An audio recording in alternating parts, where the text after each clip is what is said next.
Face coal is pulverized coal, which does not contain lump coal.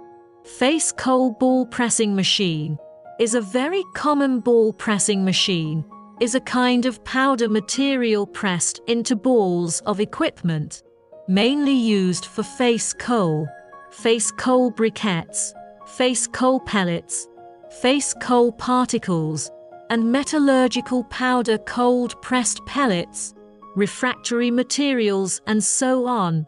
All the powdery materials we see in our daily life to be on the furnace smelting.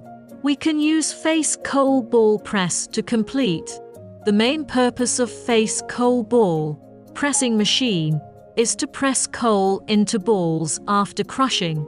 According to the particularity of face coal raw materials, it is necessary to press face coal ball pressing machine, which is the difference between face coal ball pressing machine and other ball pressing machines.